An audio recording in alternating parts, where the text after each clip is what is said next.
Cuando aquella arma fría tocó mi frente, con mis propios hermanos sosteniendo el gatillo, entendí que la inocencia muere de una manera que nadie te advierte. Buenos días, mis queridos. Aquí está doña Zuleida, 76 años a cuestas, hablando directamente desde mi mecedora en Veracruz, sur de México. El ventilador está girando como loco, porque este calor veracruzano no da tregua. Pero el corazón está ligero hoy. Gracias a Dios. La vida me enseñó que hasta los días más oscuros tienen su fin. Antes de comenzar esta historia que guardé dentro de mí por más de 60 años, quería pedirles un favorcito del corazón. Suscríbanse aquí al canal Memorias de las Abuelas. Dejen su like, que no cuesta nada, y cuéntenme en los comentarios desde qué rinconcito de México o Latinoamérica me están viendo. Esto me ayuda muchísimo a seguir compartiendo mis historias y tal vez ayudar a otras personas que pasaron por situaciones difíciles como yo pasé. La vida no siempre es un jardín de rosas, pero juntos el camino se hace menos pesado, ¿no es cierto? También comenten cuántos hermanos tienen y cómo los trataban. Los míos, aunque eran de sangre, me trataban como basura. Y hoy voy a contarles esto. Nací en 1949 en una casita sencilla de madera con tejas de barro muy cerquita del río Papaloapan. Éramos una familia de clase media-baja, como se decía en la época. Ni ricos ni pobres, de más o menos. Mi padre, Sebastián, trabajaba como gerente de una maderera. Un hombre honesto que se despertaba con las gallinas y solo volvía cuando el sol ya se había escondido. Mi madre, Guadalupe, cuidaba de la casa y de nosotros 3 hijos. Yo, la más pequeña y única niña, y mis 2 hermanos gemelos, Antonio y Alberto, 5 años mayores que yo. Nuestra casa era pequeña pero arreglada. 3 cuartos, una sala que se juntaba con la cocina y un patio con árboles de guayaba, mango y tamarindo. Las paredes eran delgadas, se podía oír todo lo que pasaba en cualquier rincón. Teníamos una vida sencilla, pero nunca faltó comida en la mesa o ropa limpia para vestir. Mi padre insistía en que fuéramos a la escuela todos los días. Decía que el estudio era la única herencia que nadie podía quitarnos. Yo era una niña tranquila, de esas que viven en las nubes. Me gustaba jugar con mis muñecas de trapo que mi madre cosía, recoger frutas en el patio, escuchar las historias que mi padre contaba después de cenar. Era flaquita, pelo rizado siempre recogido en 2 trenzas, rodillas siempre raspadas de tanto subir a los árboles. Todo el mundo decía que era la cara de mi padre, especialmente los ojos grandes, castaños, curiosos con el mundo. Mis hermanos eran lo opuesto a mí, inquietos, revoltosos, de esos niños que no se quedan quietos ni un minuto. Todo el mundo decía que eran diablillos en forma de personas, pero mi padre siempre decía que era solo energía de niños sanos. Eran idénticos en apariencia. Solo mi madre podía diferenciarlos a la primera. Tenían el carácter de mi madre, ese modo más expresivo de hablar alto, de reírse de todo. La vida seguía su ritmo normal en nuestro pueblito. Todo el mundo se conocía. Las puertas se quedaban sin llave. Los niños jugaban en la calle hasta el anochecer. Los domingos eran días de misa por la mañana y almuerzo en familia después. A veces íbamos a pescar al río, otras veces recibíamos visitas de los vecinos para un café con pan de elote. Era una vida sencilla pero feliz. Mi padre era mi héroe. Tenía un aire serio, hablaba poco, pero cuando prestaba atención lo hacía por completo. Me enseñaba a leer, a contar, a reconocer los pajaritos por su canto. Los fines de semana me llevaba en la parte trasera de su bicicleta hasta la placita. Me compraba una paleta de mango y se quedaba escuchándome parlotear sobre las cosas de la escuela. Él tenía un cariño especial por mí, tal vez por ser la más pequeña, tal vez por ser la única niña. Mis hermanos a veces se burlaban, decían que yo era la preferida, pero mi padre siempre decía que amaba a cada hijo de manera diferente, pero con la misma intensidad. Mi madre ya era más distraída. No es que no nos amara, pero siempre tenía 1000 cosas que hacer y 1000 asuntos que conversar con las vecinas. Era de ese tipo de persona que no puede quedarse quieta en casa, siempre visitando a alguien, siempre intercambiando recetas, siempre comentando la vida ajena. Mi lengua es afilada, pero mi corazón es blando, decía riendo. Dejaba la comida lista temprano en la mañana y luego salía a dar una palabrita con doña Neusa o doña Carmita. Y esa palabrita se convertía en horas de charla en el portón. En esa época yo tenía unos 9 años. Estaba en tercer grado de la escuela primaria. Era buena alumna, cuidadosa, de esas que la maestra siempre elogiaba en las reuniones. Mis hermanos ya estaban con 14 en la secundaria y estudiaban por la mañana, mientras yo iba a la escuela por la tarde. Ellos no eran tan dedicados a los estudios. Siempre llevaban notas de la maestra, pero eran listos, pasaban de años siempre por los pelos. Nuestra rutina cambió completamente cuando mi padre recibió una propuesta de trabajo que no podía rechazar. Era para supervisar la apertura de una nueva sucursal de la maderera en Poza Rica, en el norte del estado. Significaba estar 3 meses lejos de casa, pero el pago sería el doble del salario normal, con promesa de ascenso cuando volviera. El dinero haría diferencia. Estábamos necesitando cambiar el techo de la casa que ya goteaba cuando llovía fuerte. Y mis hermanos estaban necesitando material nuevo para la escuela. Recuerdo el día que anunció el viaje. Estábamos cenando, comiendo ese pollo con mole que solo mi madre sabía hacer bien. Se aclaró la garganta, dejó el tenedor en el plato y dijo con esa voz grave suya: «Tengo una noticia que dar. Necesito viajar por trabajo durante unos 3 meses». Mi madre casi tira la jarra de agua. «¿3 meses, Sebastián? Es mucho tiempo». Él explicó sobre la propuesta, sobre cómo no podía rechazarla, sobre cómo el dinero sería bueno para la familia. Mis hermanos no parecieron muy afectados. Los adolescentes raramente se preocupan por estas cosas, pero yo quedé devastada. Mi padre, mi protector, mi héroe, lejos por tanto tiempo, parecía el fin del mundo para una niña de 9 años. ¿Y quién me va a llevar a la plaza el domingo? ¿Quién me va a contar cuentos antes de dormir?, pregunté con la voz entrecortada. Mi padre me jaló a su regazo, aunque yo ya estaba grandecita para eso. «Pasará rápido, Susu, y cuando regrese traeré un regalo muy bonito para mi princesa». En los días previos al viaje, mi padre me dio atención doble. Me llevó a pescar, me enseñó a hacer un barquito de papel que realmente flotaba, prometió escribir cartas cada semana. La víspera de su partida, me llamó a su cuarto, abrió el cajón de la mesita de noche y me mostró algo que nunca había visto antes. Una pistola. «Esta es para proteger la casa, Susu. Queda guardada aquí debajo de la almohada de tu madre. No es un juguete, es peligrosa. Nunca, nunca toques esto, ¿entendido? Si se necesita, solo mamá puede usarla». Me quedé mirando fascinada y asustada aquel objeto oscuro y misterioso.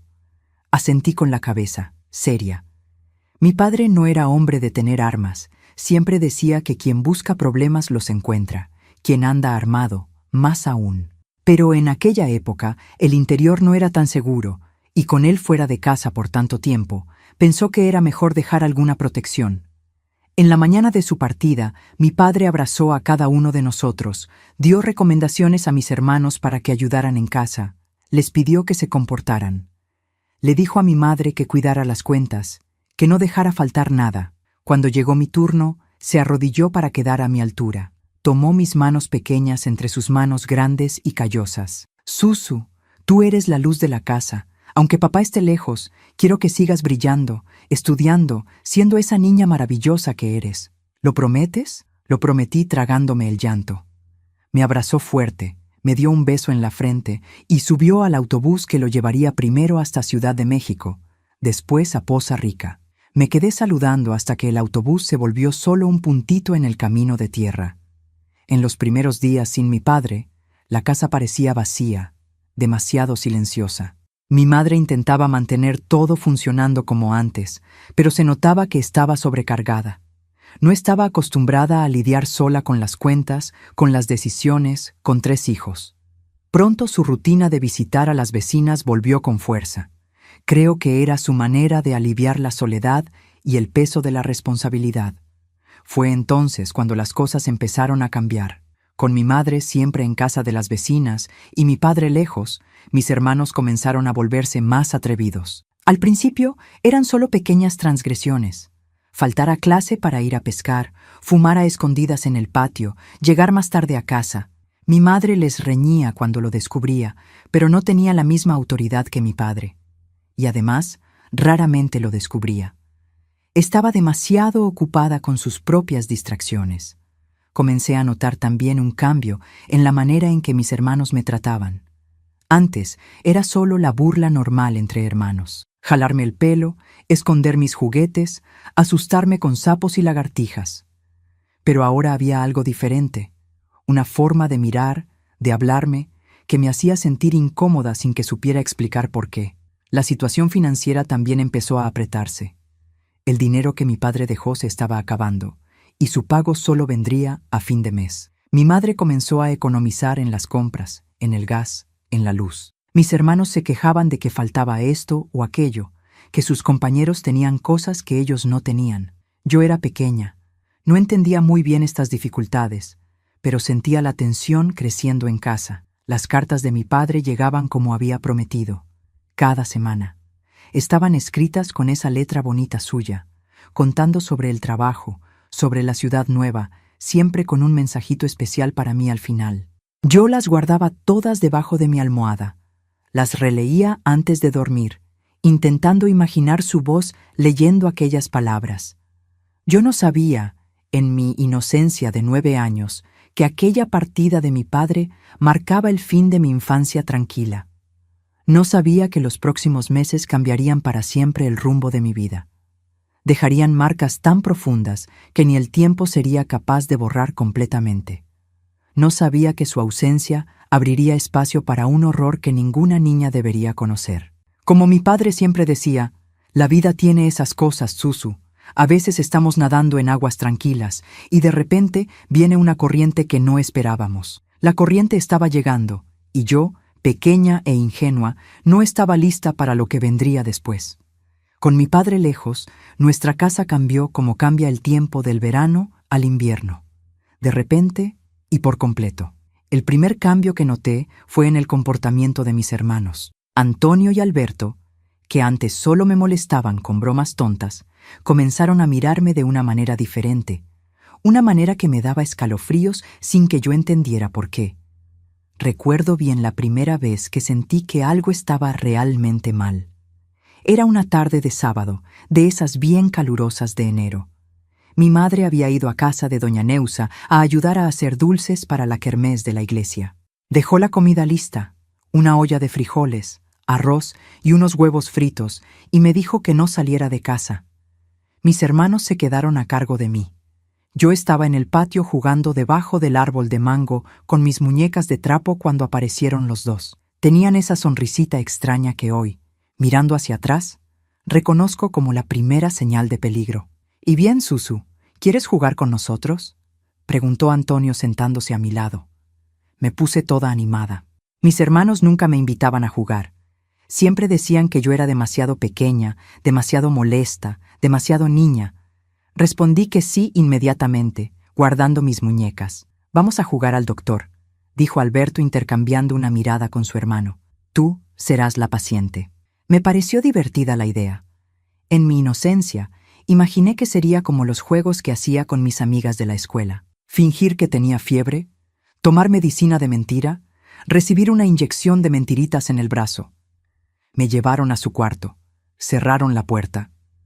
Nunca olvidaré el sonido de aquella puerta cerrándose, el clic de la manija que parecía sellar mi destino. El cuarto estaba medio oscuro, con las cortinas cerradas, y olía a calcetín sucio, y ese olor característico de cuarto de niño adolescente. «Acuéstate en la cama», ordenó Alberto. «Los doctores necesitan examinar a la paciente». Obedecí sin sospechar nada. Era solo un juego, ¿no? Fue entonces cuando empezó. Las manos de ellos, que ya no eran manos de niños, tocando donde no debían, las miradas que intercambiaban entre sí, las risitas, los comentarios que yo no entendía. «Quédate quietecita, Susu. Los doctores saben lo que están haciendo». Comencé a sentir una incomodidad, una vocecita dentro de mí diciendo que aquello no estaba bien. Intenté levantarme, pero Antonio sujetó mis brazos. «Si le cuentas a alguien, diremos que fuiste tú quien quiso jugar a esto. Nadie te creerá». Aquella tarde no llegó a ocurrir lo peor. Fue más como un ensayo para lo que vendría después. Me tocaron por encima de la ropa.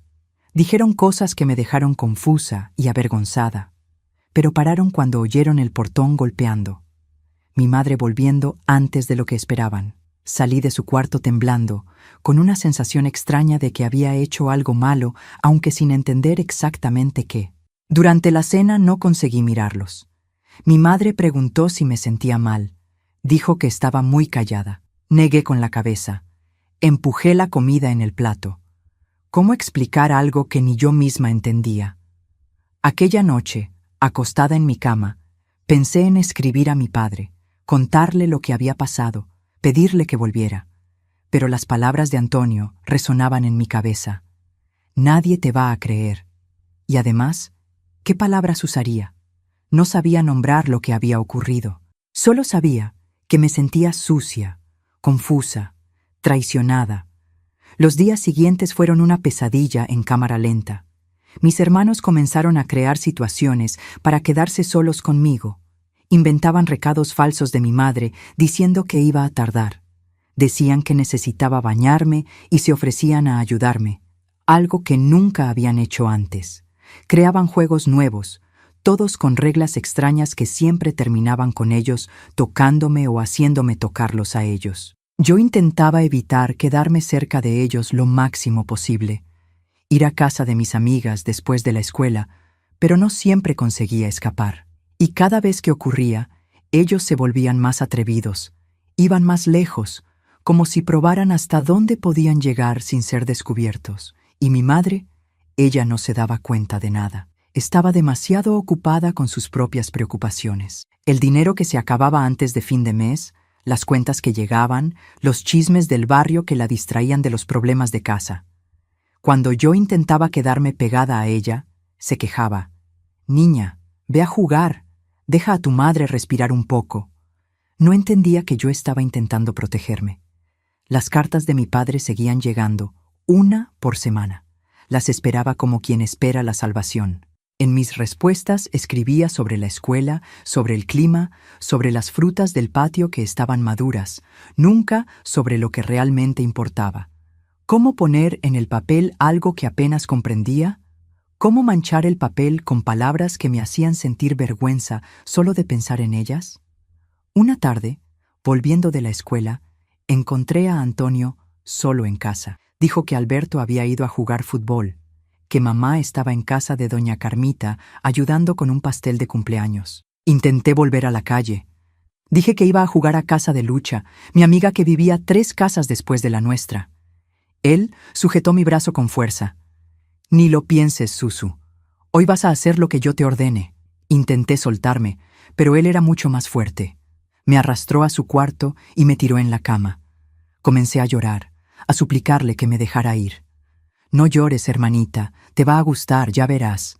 Cerré los ojos con fuerza, deseando que aquello acabara pronto, que alguien llegara, que ocurriera un milagro. Pero nadie vino, ningún milagro ocurrió. Cuando finalmente me soltó, corrí al baño, me encerré allí, me acurruqué en la esquina de la ducha, encendí la regadera para ahogar el sonido de mi llanto. Dejé que el agua cayera sobre mí, aunque estuviera vestida, como si pudiera lavar lo que había sucedido. Me quedé allí hasta oír a mi madre llegar, hasta tener la certeza de que no estaría sola con él nuevamente.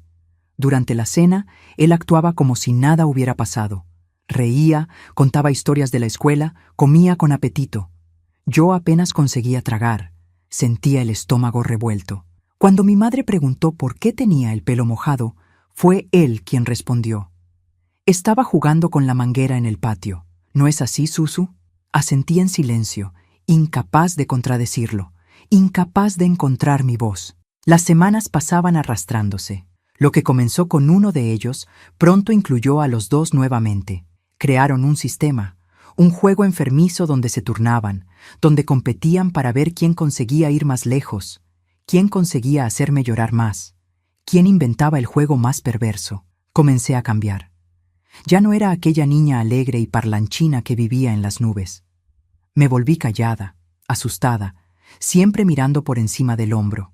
En la escuela mis calificaciones bajaron. La maestra llamó a mi madre para hablar. Dijo que parecía distraída, triste. Mi madre lo atribuyó a la falta del padre. Dijo que yo siempre fui muy apegada a él, que era solo una fase.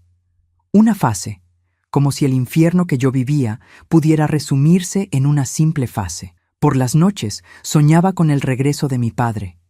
Lo imaginaba llegando de sorpresa, dándose cuenta de que algo estaba mal, preguntándome con esa manera tranquila suya qué había pasado. Y en el sueño, yo conseguía contárselo. Las palabras salían fáciles, fluidas, y él me creía, me protegía, hacía que todo volviera a la normalidad. Pero en la vida real, las palabras se quedaban atascadas en mi garganta como espinas. En las pocas veces que intenté dar indicios de lo que estaba pasando, nadie entendió o nadie quiso entender. Mamá, no quiero quedarme sola con los muchachos. Qué tontería, Susu. Son tus hermanos. Están cuidándote. Mamá, ellos entran al baño cuando me estoy bañando. Son muchachos, no hay malicia. Y tú ya estás grandecita. Deberías cerrar la puerta con llave. ¿Cómo explicar que ellos forzaban la cerradura? ¿Que me amenazaban si gritaba? ¿Que juraban que nadie me creería porque yo era solo una niña inventando historias? El tiempo pasaba, y con él, mi esperanza de que aquello tuviera un fin. Comencé a creer que tal vez fuera así en todas las familias cuando el padre viajaba, que tal vez fuera normal, y yo estaba exagerando. La mente de una niña es así. A falta de referencias, intenta normalizar hasta el más absurdo de los horrores. Fue más o menos en esa época que descubrí el diario de mi abuela, guardado en una caja vieja en el fondo del armario de mi madre. Estaba buscando un listón para el cabello cuando lo encontré. Un cuaderno de tapa dura, amarillento por el tiempo, con una caligrafía menuda y organizada. Comencé a leer por curiosidad, pero pronto me vi absorta en aquellas páginas. Mi abuela, que murió antes de que yo naciera, contaba su vida desde los 12 años. Y entre relatos del cotidiano, fiestas, trabajo en el campo, encontré algo que me hizo congelar. Ella también había sufrido abusos, en su caso por el tío que vivía con la familia. Y nadie le creyó cuando intentó contarlo. Fue como encontrar un espejo a través del tiempo, una conexión con alguien que había pasado por el mismo horror, que había sentido la misma soledad, la misma impotencia. De cierta forma, fue reconfortante saber que no estaba loca, que lo que estaba ocurriendo era realmente malo, que mis sentimientos eran válidos. Pero el diario también me mostró algo más. Mi abuela nunca consiguió justicia. El tío continuó viviendo con la familia, continuó abusando de ella por años, hasta que ella huyó de casa a los 16 años para casarse con mi abuelo. ¿Sería ese mi destino también? ¿Aguantar en silencio hasta ser lo suficientemente mayor para huir? La idea me aterrorizaba. No quería esperar años. No sabía si conseguiría sobrevivir años en aquel infierno. Necesitaba hacer algo. Necesitaba que aquello parara. Fue entonces cuando comencé a planear. Si nadie creería en mi palabra contra la de ellos, necesitaba pruebas.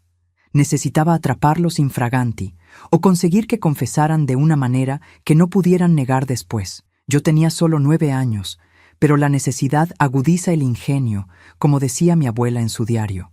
Comencé a prestar atención a los patrones, a los horarios, a los hábitos de ellos. Percibí que era siempre los martes y jueves que mi madre iba a ayudar a doña Neusa con los trabajos de la iglesia, que era siempre después del almuerzo del domingo que ella tomaba una siesta más larga, que los lunes por la noche iba al rosario en la capilla, tardaba casi 2 horas fuera. Percibí también que mis hermanos no eran tan listos como pensaban, eran previsibles, seguían siempre el mismo guión. Primero las conversaciones, los juegos aparentemente inocentes, después los toques, las amenazas veladas y por fin el horror propiamente dicho. Y lo más importante, descubrí que tenían miedo. Miedo de ser pillados, miedo de lo que mi padre haría si descubriera, miedo de perder la imagen de buenos muchachos que mantenían ante los demás. Ese miedo sería mi arma. Pero antes de que pudiera poner en práctica cualquier plan, ocurrió algo que lo cambió todo, que aceleró el curso de los acontecimientos de una manera que nadie podría prever.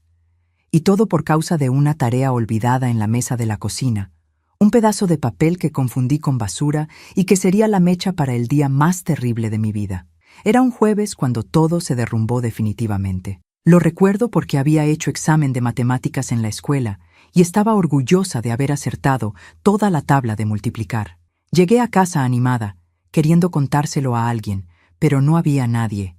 Solo aquel silencio pesado de la casa vacía que ya había aprendido a temer. Fui a la cocina a comer algo. Mi madre había dejado un plato de tamales separado para mí. En la mesa vi varios papeles esparcidos. Algunos parecían cuentas, otros eran hojas arrugadas. Mientras comía comencé a organizar el desorden. Me gustaba dejar las cosas arregladas para que mi padre, cuando volviera, viera que yo había cuidado bien la casa. Entre los papeles había una hoja toda garabateada con manchas de salsa. Parecía basura, de esos borradores que uno tira. Sin pensar mucho, la arrugué y la tiré a la basura junto con los restos de comida. Terminé de comer, lavé mi plato como mi madre me había enseñado y fui a mi cuarto a hacer la tarea. No habían pasado ni 2 horas cuando la puerta de entrada se cerró con fuerza. Oí los pasos pesados de mis hermanos, las voces alteradas. Estaban buscando algo, abriendo cajones, maldiciendo. Mi corazón se aceleró. Aquel instinto de presa que siente al depredador cerca. «¡Susu! ¿Dónde estás?», gritó Alberto, la voz más grave que lo normal. Me encogí en la esquina de la cama, abrazando mi cuaderno como si fuera un escudo. Ellos nunca me habían llamado así, con tanta rabia.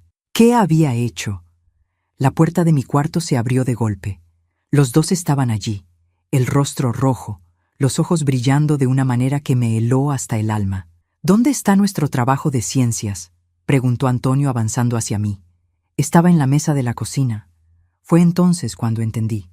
Aquel papel garabateado, manchado, que parecía basura, era el trabajo de ellos. El trabajo que valía la mitad de la calificación del bimestre, que el profesor les había dado un mes para hacer, que dejaron para última hora como siempre. Yo no sé. Tartamudeé, pero recordé en el mismo momento. Había un papel sucio en la mesa. Pensé que era basura. Los dos intercambiaron una mirada que conocí demasiado bien. Aquella mirada de quien decidió que yo iba a pagar caro. «¿Lo tiraste a la basura?».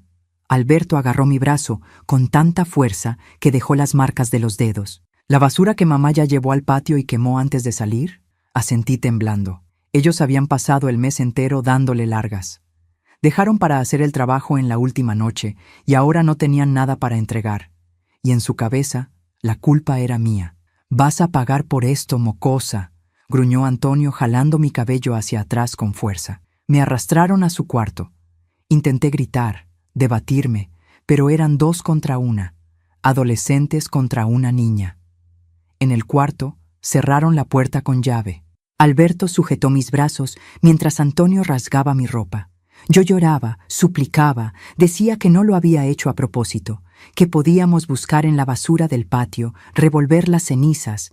«Cállate la boca». Antonio me dio una bofetada en la cara que hizo que mis oídos zumbaran. «Lo arruinaste todo a propósito. Siempre quisiste fastidiarnos». Cerré los ojos, rezando a Dios, a la Virgen, a mi padre que estaba lejos, a cualquiera que pudiera salvarme.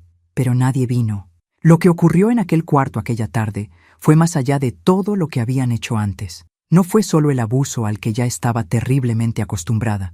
Fue crueldad deliberada, venganza pura, la explosión de una rabia que tal vez ni siquiera estaba dirigida a mí, sino a todo. Al padre ausente, a la madre distraída, a sus propios fracasos. Cuando terminaron con lo que llamaban juego, pensé que tendría fin, que lo peor ya había pasado. Estaba equivocada. «Ahora vamos a enseñarte una lección que nunca olvidarás», dijo Alberto abriendo el cajón de su cómoda. Sacó de allí una navaja de esas que los muchachos del interior siempre llevan. Abrí mucho los ojos, paralizada de miedo. ¿Qué iban a hacer? ¿Cortarme? ¿Matarme? «Vamos al cuarto de los viejos», ordenó Antonio arrastrándome por el pasillo. En el cuarto de mis padres me tiraron en la cama. Fue cuando Antonio levantó la almohada y sacó de allí aquello que mi padre había mostrado antes de viajar. La pistola. Mi sangre se heló en las venas. «No, por favor», conseguí decir entre sollozos. «Papá dijo que es peligrosa, que no se puede tocar». «Papá no está aquí», rió Alberto tomando el arma de la mano de su hermano, apuntando a mi cabeza. Y cuando vuelva, tal vez no encuentre más a su hijita querida. Sentí el metal frío tocar mi frente. Cerré los ojos, segura de que iba a morir allí mismo, en la cama de mis padres, a manos de mis propios hermanos. Mi pequeño cuerpo temblaba tanto que la cama crujía. ¿Sabes qué vamos a hacer? Antonio tomó el arma de vuelta, una sonrisa enfermiza en su rostro. Vamos a ver si esta muñequita se rompe por dentro. Lo que vino a continuación fue tan terrible que durante años no pude hablar de ello. Aún hoy, a los 76 años, siento mi cuerpo tensarse al recordarlo. Ellos usaron el cañón de aquella arma para lastimarme de la peor forma posible. No voy a entrar en detalles, porque hay cosas que no deben ser dichas en voz alta, horrores que no merecen ser revividos. Solo sé que cuando terminaron, yo estaba sangrando, llorando tanto que apenas conseguía respirar. Me sentía desgarrada por dentro, como si algo fundamental hubiera sido roto en 1000 pedazos. Si le cuentas a alguien, la próxima vez jalamos el gatillo de verdad, amenazó Alberto, guardando el arma debajo de la almohada. Y si mamá pregunta por qué estás sangrando, dile que te caíste en el patio. ¿Entendido? Asentí, incapaz de hablar. Ellos salieron del cuarto, dejándome allí, destruida en todos los sentidos posibles. No sé cuánto tiempo estuve acostada, paralizada por el dolor y el terror. Cuando finalmente conseguí moverme, me arrastré hasta el baño. El agua de la ducha ahora no lavaba solo lágrimas, sino sangre, mi sangre. Y por más que frotara, la sensación de suciedad no se iba. Oí el portón cerrándose, mi madre volviendo de casa de la vecina. En pánico, me vestí como pude. Escondí en el fondo del cesto de ropa sucia las prendas manchadas de sangre. Volví a mi cuarto. Me envolví debajo de las cobijas, fingiendo que estaba dormida. Mi madre vino a verificar por qué no había aparecido para cenar. Fingí que tenía dolor de cabeza, que solo quería dormir. Ella puso su mano en mi frente. Dijo que no parecía tener fiebre. Debe ser cansancio, mamá. Murmuré sin volverme para mirarla. Sabía que si veía sus ojos, me derrumbaría, lo contaría todo. Está bien, hija. Mañana estarás mejor. Pero no estaba mejor al día siguiente, ni al otro, ni en la semana siguiente. El dolor físico disminuyó, pero la herida en el alma parecía que nunca cicatrizaría. No conseguía comer bien, dormir bien, concentrarme en la escuela. Vivía en estado de alerta constante, sobresaltada con cualquier ruido, aterrorizada con la idea de quedarme sola con mis hermanos de nuevo. Ellos parecían satisfechos con el daño que habían causado. En los días que siguieron, apenas me miraban, como si fuera invisible. A veces Antonio pasaba por mí en el pasillo y susurraba: «Tic-tac, la pistola está esperando», solo para verme temblar de miedo. Mi madre, como siempre, no se daba cuenta de nada, o tal vez se daba cuenta y prefería no ver. No sé. Solo sé que una noche, mientras lavaba los platos de la cena, la oí comentando con la vecina por teléfono. «Susu anda tan extraña, Neusa, callada, asustada. Apenas reconozco a mi hija». Una parte de mí quería gritar: «Es porque ya no soy tu hija, soy solo lo que quedó de ella después de lo que tus hijos hicieron». Pero me callé, como siempre. El miedo era mayor que cualquier otro sentimiento. Las cartas de mi padre ahora traían preocupación. «Tu madre dice que andas tristecita, Susu. ¿Qué pasó? Cuéntale a papá». ¿Cómo contar? ¿Cómo poner en el papel algo tan terrible? Y aunque contara, él estaba demasiado lejos para protegerme. Y cuando volviera, la palabra de los dos contra la mía, los buenos muchachos estudiosos, ayudantes de mamá, contra la niñita llorona que inventa historias. 2 semanas después de aquel día horrible, recibí la noticia de que mi padre volvería antes de lo previsto. La obra había terminado antes. Estaría en casa en 3 días. Sentí una mezcla de alivio y pavor. Alivio porque con él en casa, tal vez los abusos pararían. Pavor porque, ¿y si no me creía? ¿Y si esto creaba una guerra que destruiría a nuestra familia? ¿Y si mis hermanos cumplían la promesa de lastimarme aún más? Aquella noche, sola en mi cuarto, tomé una decisión. No podía continuar así. No podía vivir con aquel miedo, aquel dolor, aquella sensación constante de peligro. Necesitaba hacer algo, cualquier cosa para que la verdad saliera a la luz, pero de una manera que fuera imposible negar, de una manera que me protegiera de las consecuencias. Me senté en la cama, tomé mi cuaderno de la escuela y comencé a elaborar un plan. Un plan que una niña de 9 años jamás debería necesitar crear. Un plan nacido de la desesperación, de la necesidad de supervivencia. Un plan que cambiaría el rumbo de mi vida y de mi familia para siempre. Porque una cosa había aprendido en aquellas semanas de horror. A veces, cuando nadie más puede salvarte, necesitas encontrar una manera de salvarte a ti misma. Con el arma, ellos pensaron que me habían roto por completo. Lo que no sabían es que a veces es necesario romperse para reconstruir algo más fuerte, como esos huesos que se curan más resistentes después de una fractura. Yo estaba rota, sí, pero de las grietas de mi alma infantil algo nuevo comenzaba a surgir, una fuerza que no sabía que tenía, una determinación nacida del dolor más profundo. Y con esa nueva fuerza, ese nuevo propósito, comencé a trazar en el papel lo que sería mi venganza. No una venganza de sangre o violencia, de eso ya había tenido suficiente para varias vidas, sino una venganza de justicia, de verdad, de luz sobre las sombras que habían consumido mi infancia. Mientras escribía, lágrimas caían sobre el papel, borrando algunas palabras. Pero esta vez no eran lágrimas solo de dolor o miedo. Eran lágrimas de determinación, de resolución, de quien finalmente ve un camino fuera de la oscuridad.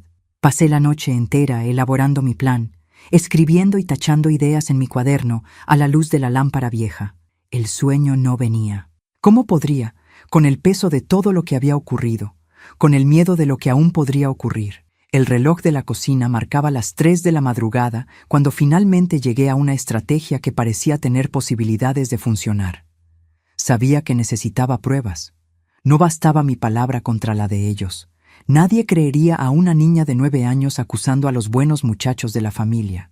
Necesitaba algo concreto, innegable, que obligara a todos a ver la verdad que se escondía en aquella casa aparentemente normal. La primera parte del plan era la más complicada: conseguir que ellos confesaran, preferiblemente delante de alguien además de mí.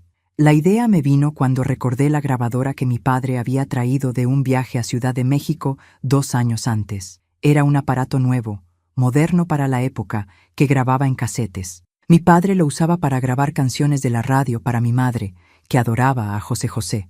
A la mañana siguiente, mientras todos desayunaban, anuncié que iría a casa de mi amiga Lucha después de la escuela. Mi madre asintió distraída, ocupada en untar mantequilla en el pan. Mis hermanos ni levantaron la mirada. Desde el día de la pistola me trataban como si fuera invisible, lo que irónicamente me daba cierta libertad de movimientos. En la escuela apenas conseguí prestar atención en las clases. Mi mente estaba totalmente ocupada con los detalles del plan. Cuando sonó la campana, en vez de ir a casa de Lucha como había dicho, volví directamente a casa. Sabía que no habría nadie allí. Mi madre tenía cita con el médico de la ciudad programada semanas antes, y mis hermanos siempre se quedaban jugando fútbol en la plaza después de clase. Entré sigilosamente, como si fuera una intrusa en mi propia casa. Fui directamente al armario de mi padre donde guardaba la grabadora. Estaba allí, empolvada, sin uso desde hacía meses. La probé para ver si aún funcionaba. El corazón se me aceleró cuando las luces del panel se encendieron. Encontré un casete virgen en el cajón. Lo puse en el aparato. Apreté el botón rojo de grabar para probar. Dije algo tonto. Rebobiné, apreté play. Mi voz salió por el altavoz, un poco distorsionada, pero perfectamente comprensible. Perfecto. Ahora venía la parte más difícil. Encontrar un escondite para la grabadora. Un lugar donde pudiera captar las voces sin ser descubierta. Después de examinar varios rincones de la casa, decidí por el armario del pasillo, aquel que quedaba entre el cuarto de mis padres y el cuarto de mis hermanos. Tenía un hueco en el fondo, detrás de las toallas, donde el aparato cabía perfectamente. Desde allí captaría cualquier conversación en volumen normal en el pasillo o en los cuartos con las puertas abiertas. Instalé la grabadora, probé una vez más y salí de casa tan discretamente como había entrado. Fui realmente a casa de Lucha, a pasar algunas horas para que mi coartada fuera verdadera si alguien preguntaba. Cuando volví, ya al final de la tarde, la casa estaba movida. Mi madre había vuelto del médico.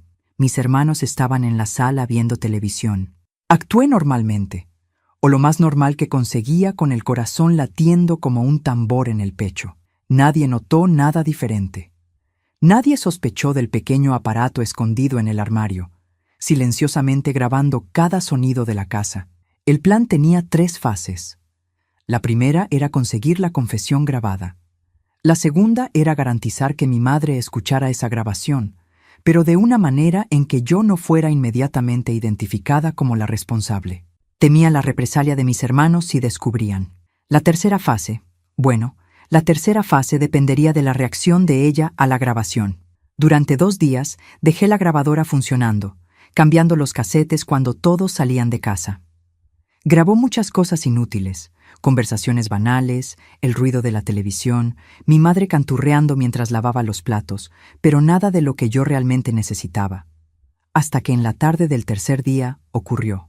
Mi madre había ido al mercado y yo estaba en el patio, intencionalmente visible desde la ventana de la sala donde mis hermanos jugaban cartas. Estaba saliendo todo bien. Ellos me veían allí. Pensaban que estaban seguros para conversar abiertamente. Cuando mi madre volvió 2 horas después, esperé a que guardara las compras y saliera nuevamente al patio donde iba a tender ropa. Corrí al armario, tomé la grabadora y me encerré en el baño para oír lo que había captado. Y allí estaba, la conversación de mis hermanos, clara como el cristal. Hablaban sobre mí, sobre lo que me habían hecho, sobre cómo había sido divertido verme sangrar, llorar. Reían recordando detalles que me hacían estremecer solo de oír. Y lo peor, planeaban hacer de nuevo algo aún más divertido cuando tuvieran oportunidad. Sentí el estómago revolverse. Tuve que contener el vómito que subió por mi garganta. Era horrible oír aquello, revivir todo a través de sus palabras, pero al mismo tiempo sentí un alivio enorme. Lo había conseguido. Tenía la prueba que necesitaba. La segunda fase del plan era hacer que mi madre escuchara la grabación. Pero, ¿cómo? Si simplemente se la entregaba, mis hermanos sabrían que fui yo. Y si ella no creía, si pensaba que era algún tipo de broma maliciosa de mi parte, decidí por un enfoque indirecto. Al día siguiente, mientras todos estaban fuera, coloqué la grabadora en el cuarto de mis padres, escondida debajo de la cama, con el casete listo para reproducir. Entonces tomé un pedazo de papel y escribí con letra de molde para que no reconocieran mi caligrafía. Apriete play y sabrá lo que sus hijos hacen. Dejé la nota sobre su almohada, donde sería imposible no verla. Después salí para la escuela, el corazón acelerado, intentando actuar normalmente. Durante todo el día en clase no conseguí pensar en otra cosa. ¿Habría encontrado la nota? ¿Habría apretado el play? ¿Qué estaría pasando en casa en aquel exacto momento? Cuando volví de la escuela, la casa estaba silenciosa de una manera extraña. No había olor a comida en la estufa, no se oía la televisión o la radio. Llamé a mi madre, pero no obtuve respuesta. Un escalofrío recorrió mi espina dorsal. ¿Y si mis hermanos habían encontrado la grabadora primero? ¿Y si me estaban esperando para vengarse? Entré en la cocina de puntillas, lista para correr si fuera necesario. Fue cuando vi a mi madre sentada a la mesa, los ojos rojos de tanto llorar, una taza de café frío frente a ella. Al verme, se levantó de un impulso y me abrazó con fuerza, como no lo hacía desde hacía mucho tiempo. «Susu, mi hija, ¿por qué no me lo contaste?», sollozó contra mi cabello. Hice lo que cualquier niña haría en esa situación. Me derrumbé en lágrimas en sus brazos.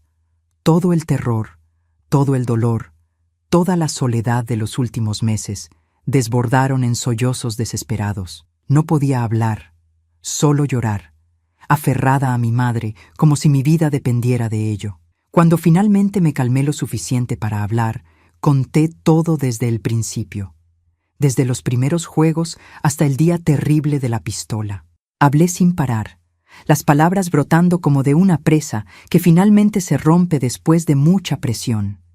Mi madre escuchaba en silencio, las lágrimas corriendo por su rostro pálido, apretando mis manos entre las suyas. Cuando terminé, Parecía 10 años más vieja, el rostro marcado por una mezcla de horror, culpa y determinación. ¿Dónde están ellos?, pregunté finalmente, dándome cuenta de que la casa estaba vacía. Los mandé a casa de tu tío José en Tlacotalpan. Dije que era una emergencia familiar, que necesitaban quedarse allí unos días. Sentí un peso enorme saliendo de mis hombros. Ellos no estaban allí. No podían lastimarme. Estaba a salvo, al menos por ahora. ¿Qué va a pasar ahora, mamá? Ella respiró hondo, pasando la mano por mi cabello. Tu padre llega mañana. Vamos a resolver esto en familia, de la manera correcta. Asentí sin saber exactamente qué significaba de la manera correcta, pero confiando en que con mi padre en casa estaría protegida. Aquella noche dormí en el cuarto de mis padres, acurrucada entre las 2 almohadas, sintiendo el olor de mi padre en las sábanas, el perfume de mi madre en el aire. Por primera vez en meses, no tuve pesadillas. Sabía que la tormenta no había pasado, que lo peor tal vez aún estaba por venir cuando mi padre descubriera, cuando mis hermanos volvieran, cuando se tuvieran que tomar decisiones. Pero en aquel momento, en aquel pequeño intervalo de paz, me permití descansar. El día siguiente amaneció soleado, como si la naturaleza ignorara el drama que se desarrollaba dentro de aquella casa. Mi madre me dejó faltar a la escuela. Dijo que necesitaba descansar. Nos quedamos las 2 en casa, en un silencio extraño pero no incómodo. Ella me preparó atole en el desayuno, me trajo libros para leer, se quedó cerca todo el tiempo, como si intentara compensar los meses de distracción. De vez en cuando me tomaba, mirándome con una expresión que partía el corazón: culpa, arrepentimiento, tristeza profunda. Yo quería decirle que no era culpa de ella, que ella no podría saber, que mis hermanos eran muy buenos en esconder sus verdaderas naturalezas, pero las palabras no venían.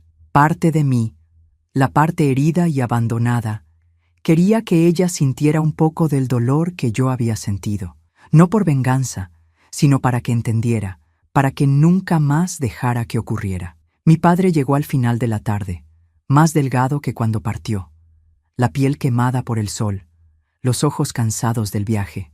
Apenas tuvo tiempo de dejar la maleta en el suelo antes de que mi madre lo jalara al cuarto, cerrando la puerta.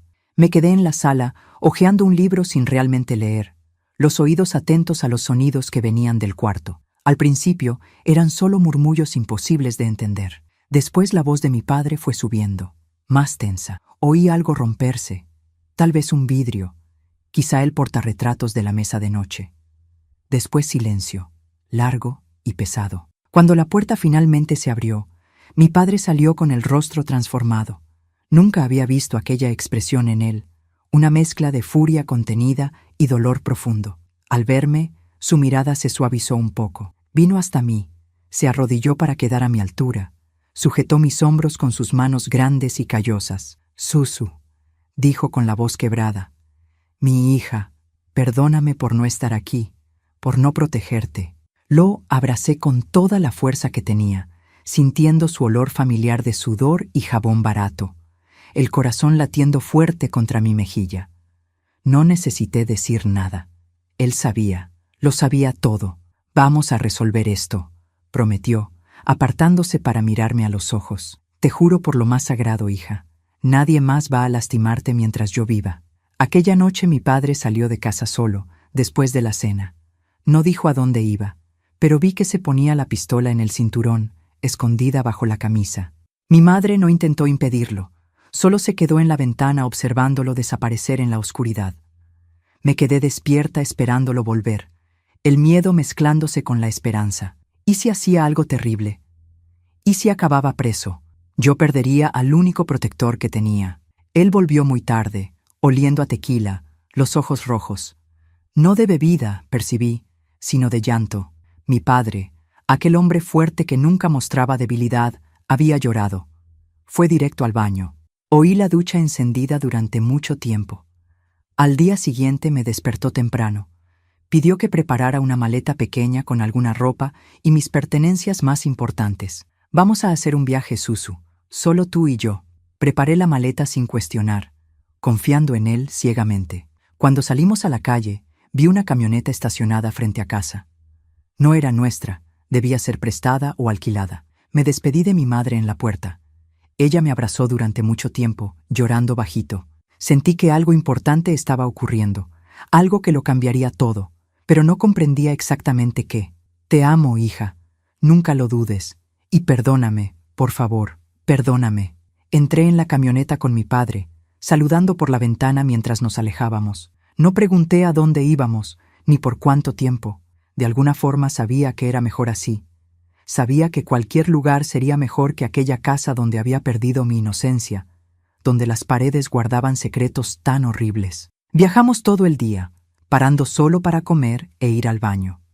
Mi padre manejaba en silencio, de vez en cuando mirándome con una sonrisa triste. Cerca del anochecer, llegamos a una ciudad que nunca había visto antes, mayor que Veracruz, con calles pavimentadas y edificios de 2, 3 pisos. ¿Dónde estamos, papá?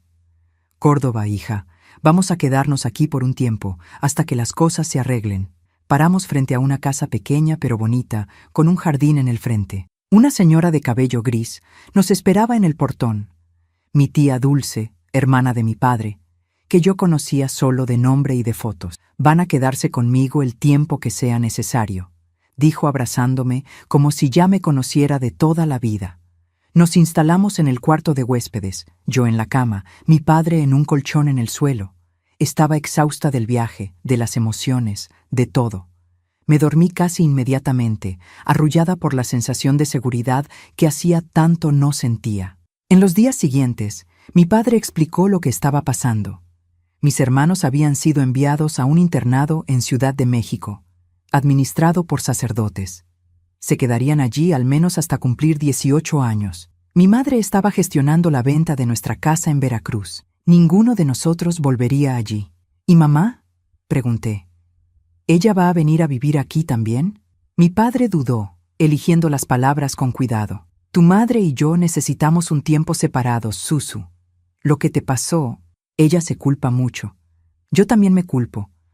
Vamos a intentar arreglar las cosas, pero va a tomar tiempo. Entendí, incluso con mis 9 años, que mi plan había funcionado mejor de lo que esperaba. Y peor también. Había conseguido justicia, me había librado de mis torturadores, estaba segura ahora, pero el precio había sido la destrucción de mi familia tal como la conocía.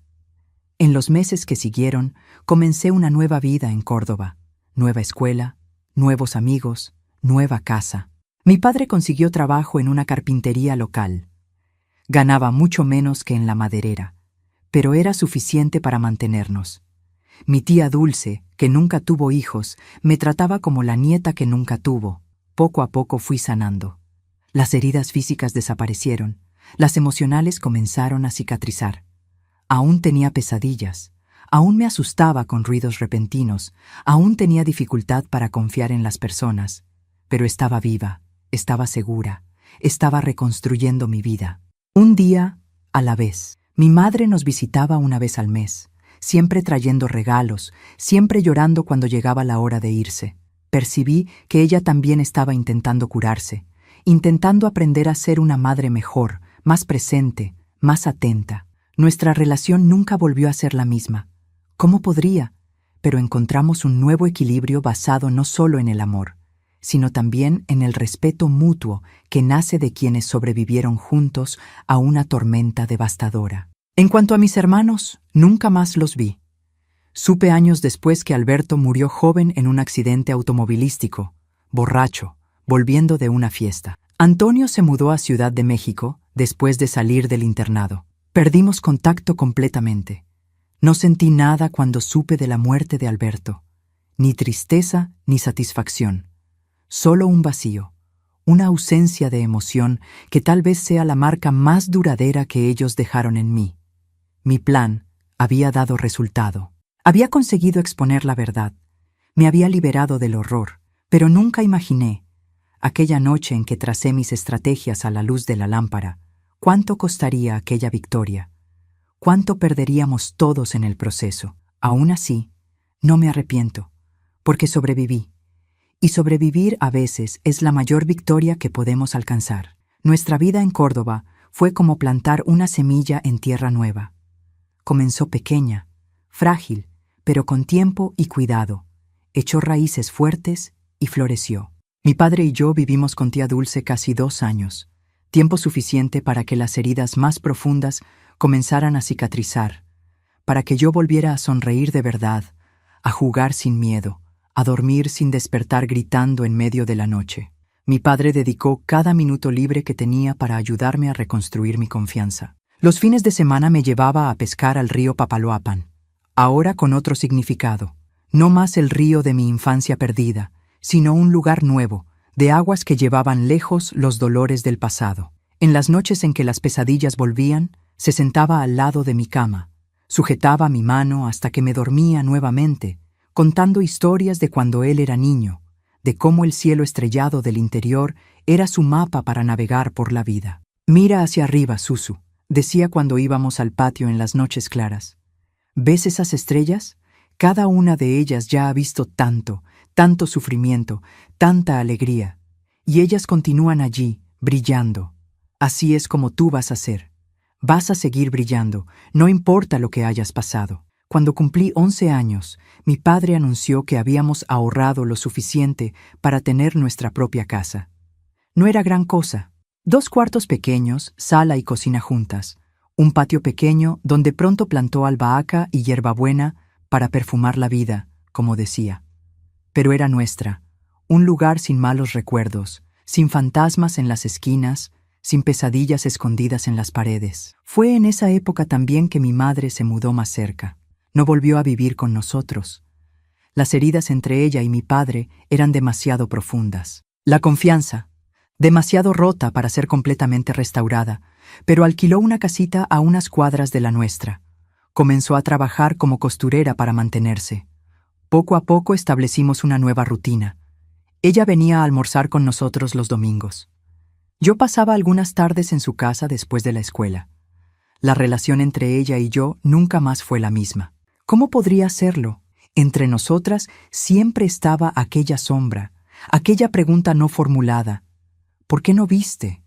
¿Por qué no me protegiste? Pero con el tiempo aprendí a ver más allá del fracaso de ella. A ver a una mujer que también fue víctima a su manera, víctima de una crianza que le enseñó a mirar a un lado, a no hacer preguntas difíciles, a creer que los hombres de la casa siempre tenían razón. Víctima de su propia ingenuidad, de la confianza mal depositada en los hijos que creía haber criado bien. No fue fácil perdonarla. Algunas noches, acostada en mi cama nueva, aún sentía rabia hacia ella. Rabia por haber sido tan ciega, tan ausente cuando más la necesité. Pero mi padre, con toda su sabiduría simple de hombre del interior, me ayudó a encontrar el camino hacia el perdón. Guardar rencor es como tomar veneno esperando que la otra persona muera, Susu, me dijo una vez mientras arreglábamos juntos una silla rota. Solo tú te lastimas. Tu madre ya carga el peso de lo que pasó.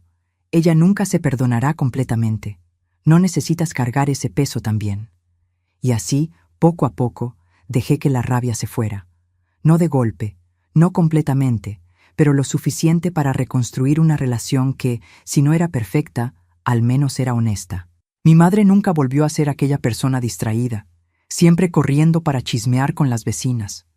Se volvió más callada, más atenta, como si estuviera siempre alerta, siempre observando para nunca más pasar por alto las señales que un día ignoró. A los 13 años comencé a tener las primeras señales de que me estaba convirtiendo en mujer, mi cuerpo cambiando, los primeros ciclos, aquella confusión de sentimientos que trae la adolescencia. Fue una etapa difícil. Los traumas del pasado volvieron con fuerza, ahora que mi cuerpo me recordaba dolorosamente lo que había sucedido. Tuve miedo de hacerme mujer, miedo de ser vista de esa forma por los hombres, miedo de ser tocada nuevamente. Mi madre, percibiendo mi angustia, hizo algo que nunca imaginé que haría. Buscó ayuda.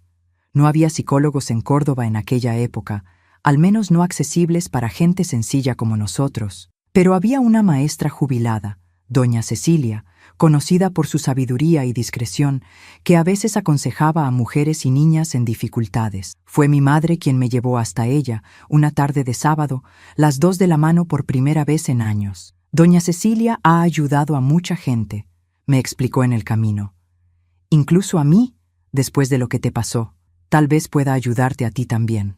Doña Cecilia vivía en una casa antigua llena de libros y plantas. Tenía el cabello completamente blanco, recogido en un moño severo, pero ojos dulces detrás de las gafas de montura pesada. Me recibió con una sonrisa amable, sin preguntas invasivas, sin prisa. En las semanas que siguieron, pasé muchas tardes en aquella sala de paredes amarillentas, conversando con ella. No era terapia en el sentido formal como la conocemos hoy. Era más como una amistad entre una niña herida y una mujer sabia que había visto mucho de la vida. Doña Cecilia me prestaba libros, me enseñaba a bordar, actividad que descubrí que tenía un efecto calmante y sorprendente, y principalmente me escuchaba. Poco a poco, bajo su orientación paciente, fui entendiendo que lo que me pasó no definía quién era yo o quién sería, que mi cuerpo seguía siendo mío a pesar de lo que me hicieron, que tenía derecho a sentir rabia, miedo, confusión, pero también tenía derecho a sentir alegría, esperanza, incluso deseo algún día, cuando estuviera lista. Lo que te hicieron fue terrible, Zuleida, me dijo una vez, usando mi nombre completo como siempre hacía cuando decía algo importante. Pero tú no eres lo que te hicieron. Tú eres lo que eliges hacer con lo que te hicieron. Aquellas palabras se quedaron conmigo, un faro en los momentos más oscuros de mi adolescencia.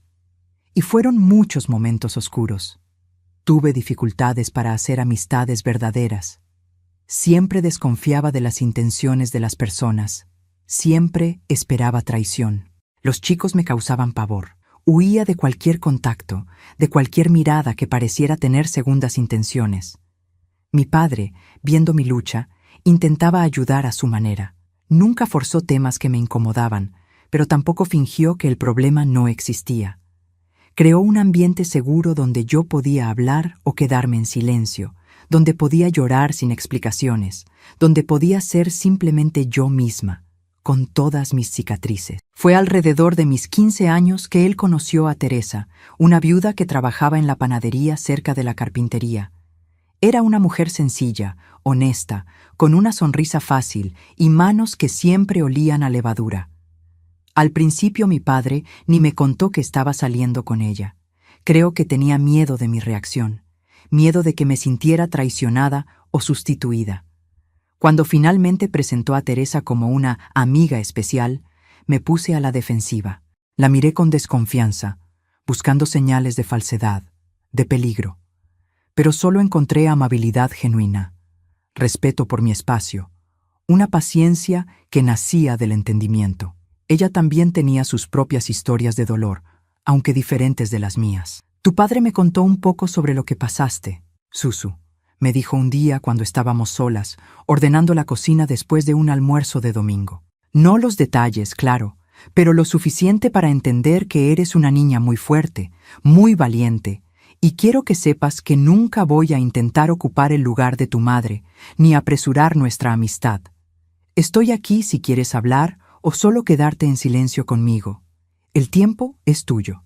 Aquella honestidad, aquel respeto por mi ritmo, fue lo que comenzó a derribar las paredes que había construido alrededor de mi corazón. Poco a poco Teresa se convirtió en una presencia bienvenida en nuestra casa y después en nuestra vida. Cuando mi padre preguntó, un año después, si me molestaría si ellos se casaran, me sorprendí a mí misma respondiendo sinceramente que no, que me alegraría por él, por ellos. Tal vez fue la primera vez que puse la felicidad de otra persona por encima de mi miedo, de mi incomodidad. Fue un pequeño triunfo, una prueba de que estaba cicatrizando por dentro. La boda fue sencilla, en el registro civil, seguida de un almuerzo para pocos amigos en el patio de nuestra casa. Mi madre no asistió. Dijo que se alegraría a distancia, que aún no estaba lista para ver a mi padre con otra mujer. Entendí. No insistí. Cada uno de nosotros tiene su propio tiempo para sanar ciertas heridas. Teresa se mudó a nuestra casa, trayendo consigo apenas algunas maletas de ropa y muchas macetas de plantas. Reorganizamos los espacios, creamos nuevas rutinas. Fue extraño al principio tener otra mujer adulta en casa después de tantos años solo con mi padre. Pero Teresa tenía un don para hacer los espacios acogedores, para hacer que las transiciones parecieran naturales, para dar tiempo al tiempo. Fue con ella que aprendí a cocinar de verdad, no solo lo básico para sobrevivir, sino platillos que traían alegría, que reunían a las personas alrededor de la mesa. Fue con ella también que comencé a hablar sobre cosas de mujer, dudas sobre mi cuerpo, sobre relaciones, cosas que no conseguía discutir con mi madre por el peso de la historia compartida, y mucho menos con mi padre, por más comprensivo que fuera. A los 17 años terminé la secundaria. Todo un logro para una niña del interior en aquella época. Mi padre quería que continuara estudiando, tal vez que hiciera la escuela normal, que me convirtiera en maestra. Pero yo tenía otros planes. Quería distancia, quería aire nuevo, quería ver hasta dónde podían llevarme mis alas. «Quiero ir a Ciudad de México, papá», anuncié una noche de domingo después de la cena. «La prima de Teresa dice que puede hospedarme mientras busco trabajo. Quiero conocer la ciudad grande». Vi el miedo en sus ojos, el miedo de perderme, de no estar allí para protegerme, de que el mundo allá fuera fuera demasiado cruel para una niña con tantas cicatrices invisibles. Pero vi también la comprensión, el respeto por mi decisión, el orgullo por la mujer fuerte en que me estaba convirtiendo. «Si es lo que quieres, Susu, no voy a impedírtelo», dijo finalmente, con la voz quebrada. «Pero prométeme que te vas a cuidar, que vas a escribir todas las semanas, que volverás si las cosas no salen bien». Lo prometí, claro, y mantuve la promesa. Escribí todas las semanas durante los primeros meses en la Ciudad de México, contando sobre mi trabajo como dependienta en una tienda de telas en la zona rosa, sobre el cuarto pequeño pero limpio que alquilaba de una señora española, sobre el mar de gente que veía todos los días camino al trabajo. La Ciudad de México de los años 60 era un mundo completamente diferente de todo lo que yo conocía. Grande, ruidosa, llena de posibilidades y de peligros. Me sentí perdida al principio, asustada con la rapidez con que todo ocurría, con la cantidad de gente, con la impersonalidad de las relaciones, pero también me sentí libre. Libre para ser quien yo quisiera, sin el peso del pasado, sin las miradas de lástima o curiosidad de las personas que sabían o sospechaban de mi historia. En la Ciudad de México nadie sabía quién era yo o lo que había pasado. Era apenas una chica más del interior intentando probar suerte en la gran ciudad. Fue en la Ciudad de México donde conocí a Gerardo, el hombre que se convertiría en mi esposo. Trabajaba como contador en una empresa cercana a la tienda donde yo era dependienta. Venía a comprar telas para su madre, una señora que hacía trabajos de costura en casa. Al principio, apenas noté sus visitas frecuentes, sus intentos torpes de entablar conversación. Estaba tan acostumbrada a levantar muros a mi alrededor cuando se trataba de hombres, que casi perdí la oportunidad de conocer a uno de los pocos buenos que cruzaron mi camino. Fue necesario que mi compañera de trabajo, Marta, me diera un codazo y dijera: «Ese muchacho de lentes está interesado en ti, ¿sabes?», para que finalmente prestara atención. Y aún así, tardé meses en aceptar tomar un café con él después del trabajo. Más meses todavía para permitir que me acompañara hasta la parada del autobús, y casi un año hasta aceptar una invitación para conocer a su familia en un almuerzo de domingo. Gerardo era paciente, respetuoso de mis límites, sin nunca preguntar explícitamente por qué los tenía. Parecía entender instintivamente que había algo en mi pasado que me hacía desconfiar, retroceder, levantar barreras. Y en vez de forzar esas barreras, simplemente las aceptaba como parte de quién era yo, esperando que con tiempo y confianza yo misma las derribara cuando estuviera lista. Después de 2 años de un noviazgo que más parecía una danza cuidadosa, 2 pasos adelante, 1 paso atrás, finalmente le conté mi historia. No todos los detalles, no las partes más oscuras, pero lo suficiente para que entendiera por qué a veces me quedaba paralizada cuando me tocaba por sorpresa, por qué ciertos temas me hacían palidecer, por qué tenía tantas pesadillas. Él escuchó en silencio, sosteniendo mis manos, los ojos fijos en los míos, no con lástima, no con horror, sino con una compasión profunda, un respeto que me hizo llorar de alivio. Cuando terminé, simplemente me abrazó. Un abrazo gentil que decía todo lo que las palabras no podían expresar. «Gracias por confiar en mí», dijo finalmente. «Te amo, toda tú, incluyendo las partes lastimadas, las partes que aún están sanando. Y voy a estar aquí por el tiempo que quieras, al ritmo que necesites. Nos casamos en 1970, en una ceremonia pequeña con solo nuestras familias más cercanas. Mi padre vino desde Veracruz con Teresa, orgulloso y emocionado de verme dar ese paso que por tanto tiempo pareció imposible. Mi madre también vino, más delgada y envejecida de lo que recordaba, los ojos brillando de lágrimas cuando me vio en el sencillo vestido blanco, que ella misma había cosido como regalo de boda. Fue un día de reconciliaciones silenciosas, de puentes reconstruidos sobre aguas turbulentas.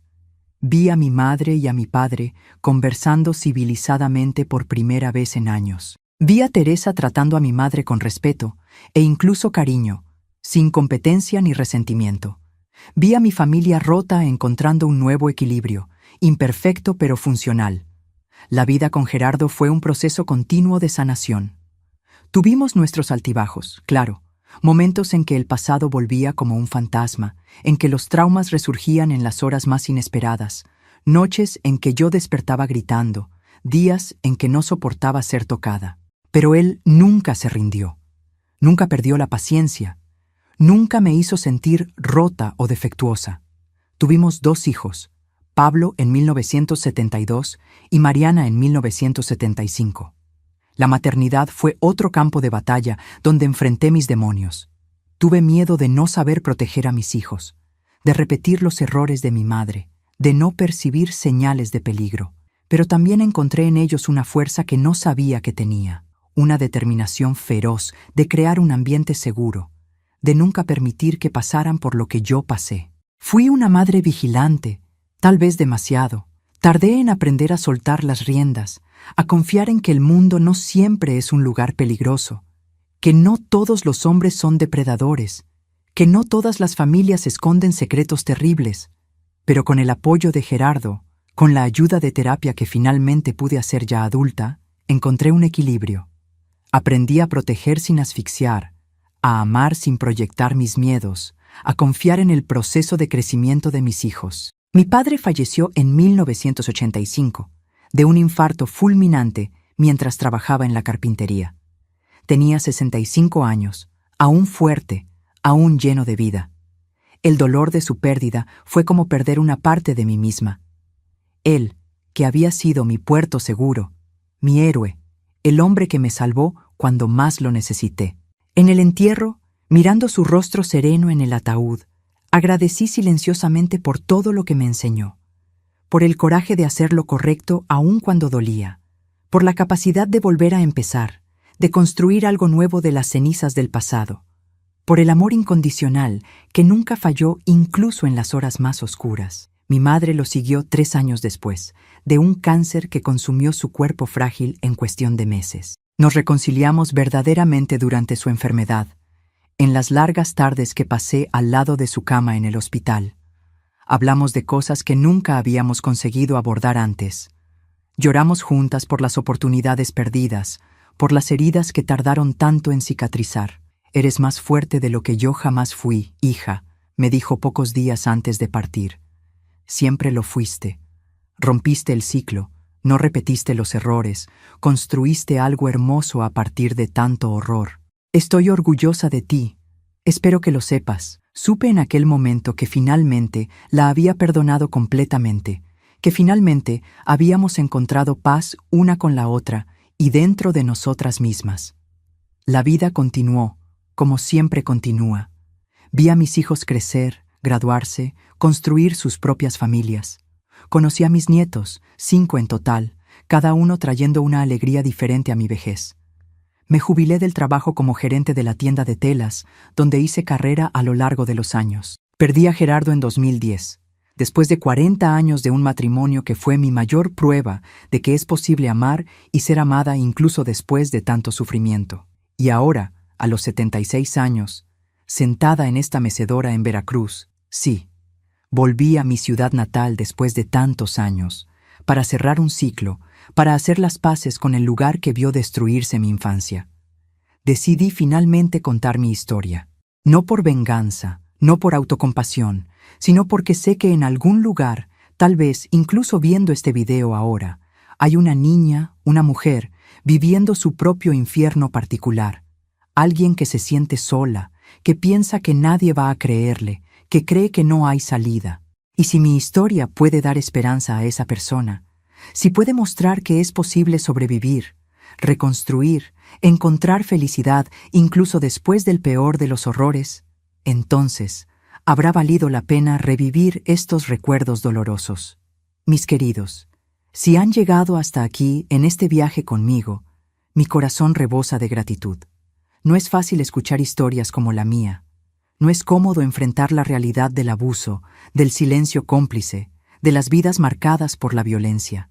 Pero es necesario que hablemos de esto, que saquemos a la luz lo que durante tanto tiempo se escondió en las sombras. Si este video les tocó de alguna forma, les pido de corazón que den su like, que se suscriban a Memorias de las Abuelas. Cada suscripción ayuda a llevar este mensaje importante a más personas que necesitan oír que no están solas, que hay esperanza, que hay vida más allá del abuso. Recuerden siempre, su historia no define su futuro. Sus cicatrices son marcas de batallas que sobrevivieron, no de derrotas. Y mientras haya vida, existe la posibilidad de volver a empezar, de sanar, de transformarse. Desde el fondo de mi corazón, esta abuela de 76 años, que conoció lo peor y lo mejor de la vida, les agradece por haber escuchado. Que Dios los bendiga y proteja.